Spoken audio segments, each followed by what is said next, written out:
ਗੁਰੂ ਜੀ ਕਾ ਖਾਲਸਾ ਵਾਹਿਗੁਰੂ ਜੀ ਕੀ ਫਤਿਹ। ਧੰਨ ਧੰਨ ਸੰਤ ਬਾਬਾ ਅਤਰ ਸਿੰਘ ਜੀ ਮਸਤੋਆਣਾ ਸਾਹਿਬ ਵਾਲੇ।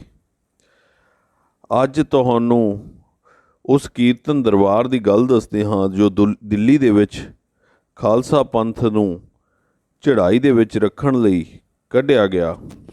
ਉਸ ਟਾਈਮ ਧੰਨ ਧੰਨ ਸੰਤ ਬਾਬਾ ਅਤਰ ਸਿੰਘ ਜੀ ਇਹ ਸ਼ਬਦ ਉਚਾਰ ਰਹੇ ਸਨ। ਗੌੜੀ ਮਹੱਲਾ ਪੰਜਵਾਂ। थिर कर बसे हर जन प्यारे, सतगुर तुमरे काज सवारे। रहाओ दुष्ट दूत परमेसर मारे, जन की पैज रखी कर तारे। बादशाह सा सब बस हर कर दीने, अमृत नाम महारस पीने। निरभौ होए भजो भगवान, साध संगत मिल कीनो दान। सरन परे प्रभ अंतर जामी, नानक ओट पकरी प्रभ स्वामी। ਕੀਰਤਨ ਉੱਚ ਸਵਰ ਵਿੱਚ ਹੋਇਆ ਤਾਂ ਧੁਨੀ ਸਾਰੇ ਬ੍ਰਹਮੰਡ ਵਿੱਚ ਗੂੰਜ ਉੱਠੀ ਅਤੇ ਸੁਣਨ ਵਾਲਿਆਂ ਦੇ ਮਨ, ਬੁੱਧੀ ਤੇ ਹਿਰਦੇ ਵਿੱਚ ਸਮਾ ਗਈ। ਸਿੱਖ ਰਾਜੇ, ਮਹਾਰਾਜੇ, ਸਰਦਾਰ, ਰਈਸ ਅਤੇ ਸਮੂਹ ਰਿਆਸਤੀ ਫੌਜਾਂ ਸ਼ਬਦ ਦੇ ਆਨੰਦ ਵਿੱਚ ਝੂਮ ਰਹੇ ਸਨ। ਸਮੂਹ ਇੱਕ ਸਵਰ ਕੀਰਤਨ ਕਰਦੇ ਹੋਏ ਕੀਰਤਨ ਦਾ ਹੀ ਰੂਪ ਬਣ ਚੁੱਕੇ ਸਨ। ਹੁਣ ਸ਼ੋਭਾ ਯਾਤਰਾ ਦੀਵਾਨ ਖਾਸ ਹੇਠ ਦੀ ਚੱਲ ਰਹੀ ਸੀ। ਇੱਥੇ ਜਾਰਜ ਪੰਚਮ, ਵਾਇਸਰਾਏ ਹਿੰਦ, ਲਾਟ ਪਾਦਰੀ, ਦੇਸ਼ ਦੇ ਰਾਜੇ, ਮਹਾਰਾਜੇ, ਨਵਾਬ, ਰਈਸ, ਧਨ ਕੁਬੇਰ, ਦਰਬਾਰੀ, ਕਰਮਚਾਰੀ ਅਤੇ ਉੱਚ ਅਧਿਕਾਰੀ ਬੈਠੇ ਹੋਏ ਸਨ। ਇਸ ਸਮੇਂ ਸ਼੍ਰੀ ਸਾਂਝੀ ਮਹਾਰਾਜ ਸ਼ਬਦ ਦਾ ਕੀਰਤਨ ਕਰ ਰਹੇ ਸਨ। ਬਿਲਾਵਲ ਕਉ ਹਰ ਸਮਾਨ ਨਹੀਂ ਰਾਜਾ, ਇਹ ਭੂਪਤ ਸਭ ਦਿਵਸ ਚਾਰ ਕੇ ਝੂਠੇ ਕਰਤ ਦਿਵਾਜਾ। ਰਹਾਓ ਤੇਰੋ ਜਨ ਹੋਏ ਸੋਏ ਕਤ, ਡੋਲੇ ਤਿਨ ਭਵਨ ਪਰ ਛਾਜਾ। ਹਾਥ ਪਸਾਰ ਸਕੇ ਕੋ ਜਨ ਕੋ, ਬੋਲ ਸਕੇ ਨਾ ਅੰਦਾਜ਼ਾ। ਚੇਤ ਅਚੇਤ ਮੂੜ ਮਨ ਮੇਰੇ ਬਾਜੇ ਅਨਹਦ ਬਾਜਾ। ਕਹਿ ਕਬੀਰ ਸੰਸਾ ਭ੍ਰਮ ਚੂਕੋ, ਧਰੋ ਪ੍ਰਹਲਾਦ ਨਿਵਾਜਾ। ਇਸ ਸਮੇਂ ਖਾਲਸੇ ਦੇ ਜਲੂਸ ਦਾ ਸਮਰਾਟ ਤੋਂ ਲੈ ਕੇ ਸਾਰੇ ਯੂਰਪ ਅਤੇ ਭਾਰਤ ਉੱਪਰ ਗੌਰਵਸ਼ਾਲੀ ਪ੍ਰਭਾਵ ਪਿਆ।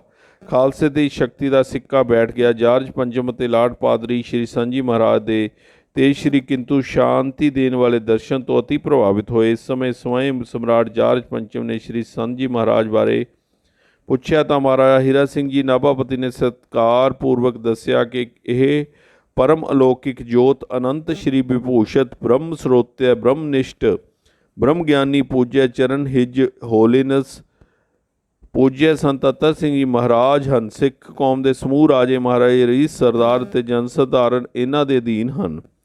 ਸ਼੍ਰੀ ਸਾਂਝੀ ਮਹਾਰਾਜ ਕੌਮ ਦੇ ਸਰਵੇ ਸਰਬਾ ਅਤੇ ਸ਼੍ਰੋਮਣੀ ਹਨ। ਇਹ ਸੁਣ ਕੇ ਸਮਰਾਟ ਨੇ ਸੁਭਾਵਿਕ ਹੀ ਹੱਥ ਜੁੜ ਗਏ ਅਤੇ ਮਸਤਕ ਝੁਕ ਗਿਆ। ਇਸ ਸਮੇਂ ਲਾਟ ਪਾਦਰੀ ਨੇ ਵੀ ਨਮਸਕਾਰ ਮੁਦਰਾ ਵਿੱਚ ਹੱਥ ਜੋੜ ਕੇ ਆਖਿਆ, ਅਜਾ ਚਮਤਕਾਰੀ, ਨੂਰਾਨੀ, ਅਲੌਕਿਕ, ਪ੍ਰਭਾਵਸ਼ਾਲੀ ਵਿਅਕਤੀ ਮੈਂ ਵਿਸ਼ਵ ਵਿੱਚ ਨਹੀਂ ਦੇਖਿਆ। ਸਿੱਖ ਕੌਮ ਧੰਨਤਾ ਦੀ ਪਾਤਰ ਹੈ ਜਿਸ ਵਿੱਚ ਅਜਿਹਾ ਮਹਾਨ ਪੁਰਸ਼ ਪ੍ਰਗਟ ਹੋਇਆ ਹੈ। ਇਸ ਸ਼ੋਭਾ ਯਾਤਰਾ ਨਾਲ ਸਿੱਖ ਪੰਥ ਦੀ ਕੀਰਤੀ ਪਤਾਕਾ ਸਾਰੇ ਭਾਰਤ ਅਤੇ ਯੂਰਪ ਵਿੱਚ ਫੈਲ ਗਈ। ਸ਼੍ਰੀ ਸਾਂਝੀ ਮਹਾਰਾਜ ਦੀ ਪਰਮ ਕਿਰਪਾਲਤਾ ਨਾਲ ਸਾਰੇ ਵਿਸ਼ਵ ਵਿੱਚ ਪੰਥ ਦਾ ਸਿੱਕਾ ਬੈਠ ਗਿਆ। ਇਸ ਤਰ੍ਹਾਂ ਯੂਰਪ ਤੇ ਭਾਰਤੀ ਰਾਜਨੀਤੀ ਉੱਪਰ ਅਲੌਕਿਕ ਇਤਿਹਾਸਿਕ ਪ੍ਰਭਾਵ ਪਾ ਕੇ ਸ਼ੋਭਾ ਯਾਤਰਾ ਸਮਾਪਤ ਹੋਈ।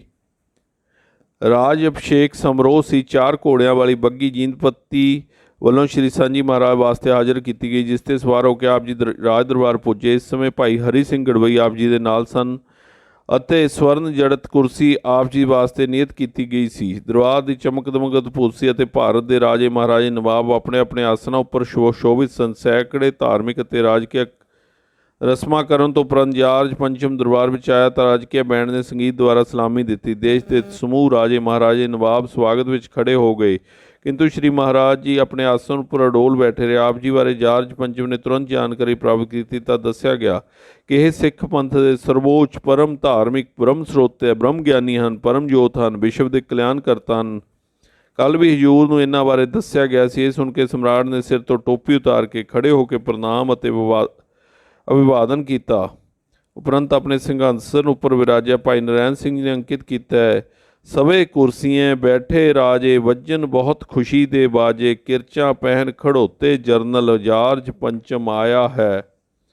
ਵਾਜੇ ਨਾਲ ਸਲਾਮੀ ਹੋਈ, ਲਈ ਸਲਾਮੀ ਜਰਨਲ ਜੋਈ।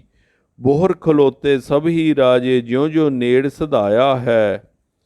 बैठे रहे संत जग साई, यारज पंचम नदर चलाई, तिन फिर पूछ करीफ दरियाफत, मुखिया ने समझाया है, अतर सिंह संत उतारा, इनको पूजे सब संसारा, सुनती तिन टोपी तुरत उतारी, भारी अदब रखाया है। इस मगरों भारत ਵੱਲੋਂ ਵਯੋਬ੍ਰਿਧ ਮਹਾਰਾਜਾ ਹੀਰਾ ਸਿੰਘ ਨਾਭਾਪਤੀ ਨੇ ਜਾਰਜ ਪੰਚਮ ਦੇ ਸੀਸ ਤੋਂ ਮੁਕਟ ਰੱਖਿਆ ਅਤੇ ਤਿਲਕ ਦੇ ਕੇ ਵਿਧੀਵਤ ਸਮਰਾਟ ਘੋਸ਼ਿਤ ਕੀਤਾ। ਇਸ ਉਪਰੰਤ ਸਮੂਹ ਭਾਰਤੀ ਰਾਜਾ ਮਹਾਰਾਜਾ ਨਵਾਬਾਂ ਨੇ ਨਜ਼ਰਾਨੇ ਭੇਟ ਕੀਤੇ। ਅਜੇ ਕੁਝ ਮਨੋਰੰਜਨ ਦੇ ਖੇਲ ਤਮਾਸ਼ੇ ਕਰਨ ਤੋਂ ਉਪਰੰਤ ਦਰਬਾਰ ਸਮਾਪਤ ਹੋਇਆ। ਸ਼ੋਭਾ ਯਾਤਰਾ ਤੇ ਰਾਜ ਅਭਿਸ਼ੇਕ ਰਾਜ ਤਿਲਕ ਸਮਾਗਮ ਸਮੇਂ ਭਾਰਤੀ ਰਾਜੇ ਮਹਾਰਾਜੇ ਰਾਣੇ ਤਲਕਦਾਰ ਰਈਸ ਅਤੇ ਨਵਾਬ ਸ਼੍ਰੀ ਸਾਂਝੀ ਮਹਾਰਾਜ ਦੇ ਦਰਸ਼ਨ ਕਰਕੇ ਅਤੀ ਪ੍ਰਭਾਵਿਤ ਹੋਏ। ਭਾਰਤ ਦੇ ਸਮੂਹ ਰਾਜੇ ਨਵਾਬ ਆਪ ਜੀ ਦੇ ਪਾਵਨ ਚਰਨਾਂ ਵਿੱਚ ਦਰਸ਼ਨ ਵਾਸਤੇ ਅਤੇ ਸਤ ਉਪਦੇਸ਼ ਪ੍ਰਾਪਤ ਕਰਨ ਵਾਸਤੇ ਉਪਸਥਿਤ ਹੋਏ। ਨਮਸਕਾਰ ਅਤੇ ਭੇਟਾ ਸਮਰਪਣ ਕਰਕੇ ਸੁਨਿਮਰ ਬੈਠ ਕੇ ਇਸ ਸਮੇਂ ਆਪ ਜੀ ਦੀ ਆਗਿਆ ਅਨੁਸਾਰ ਸ਼੍ਰੀਮਾਨ ਗਿਆਨੀ ਪ੍ਰੇਮ ਸਿੰਘ ਜੀ ਨੇ ਸ਼੍ਰੀ ਗੁਰੂ ਗ੍ਰੰਥ ਸਾਹਿਬ ਜੀ ਵਿੱਚੋਂ ਇਸ ਸ਼ਬਦ ਦੀ ਵਿਆਖਿਆ ਕੀਤੀ।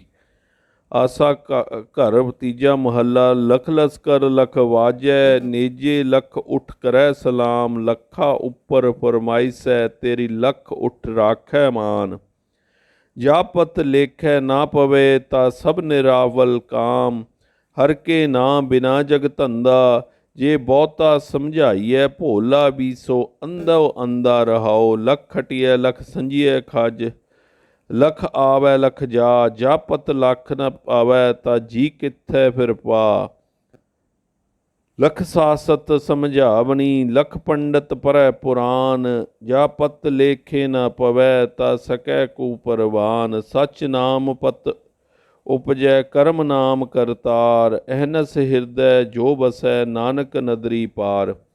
ਸ਼ਬਦ ਵਿਆਖਿਆ ਉਪਰੰਤ ਸਮੂਹ ਭਾਰਤੀ ਰਾਜਿਆਂ ਤੇ ਨਵਾਬਾਂ ਨੂੰ ਸੱਚ ਨਿਆਏ ਅਨੁਸਾਰ ਸ਼ਾਸਨ ਕਰਨ ਦਾ ਉਪਦੇਸ਼ ਦੇ ਕੇ ਕਿਰਤਾਰਥ ਕੀਤਾ। ਜਦ ਰਾਜੇ ਨਵਾਬ ਆਗਿਆ ਲੈ ਕੇ ਵਾਪਸ ਚਲੇ ਗਏ ਤਾਂ ਭਾਈ ਸਾਹਿਬ ਸੰਤ ਮੱਘਰ ਸਿੰਘ ਜੀ ਰਾਮਗੜ੍ਹ ਵਾਲੇ ਚਰਨਾਂ ਵਿੱਚ ਹਾਜ਼ਰ ਹੋਏ, ਜੋ ਕਿ ਇਸ ਸਮੇਂ ਫੌਜ ਵਿੱਚ ਨੌਕਰੀ ਕਰ ਰਹੇ ਸਨ। ਚਰਨਾਂ ਵਿੱਚ ਡਿੱਗ ਕੇ ਨਿਮਰਤਾ ਨਾਲ ਕਲਿਆਣ ਪ੍ਰਾਪਤੀ ਦਾ ਮਾਰਗ ਪੁੱਛਿਆ ਤਾਂ ਆਪ ਜੀ ਨੇ ਅਧਿਕਾਰੀ ਸਮਝ ਕੇ ਨਾਮ ਅਭਿਆਸ ਦੀ ਯੁਕਤੀ ਦੱਸ ਦਿੱਤੀ ਅਤੇ ਵਰਦਾਨ ਪ੍ਰਦਾਨ ਕਰਦਿਆਂ ਫਰਮਾਇਆ ਕਿ ਭਾਈ ਸਾਹਿਬ ਜੀ ਤੁਸੀਂ ਤਾਂ ਪ੍ਰਸਿੱਧ ਪੁਰਸ਼ ਹੋ ਕੇ ਪ੍ਰਗਟੋਗੇ।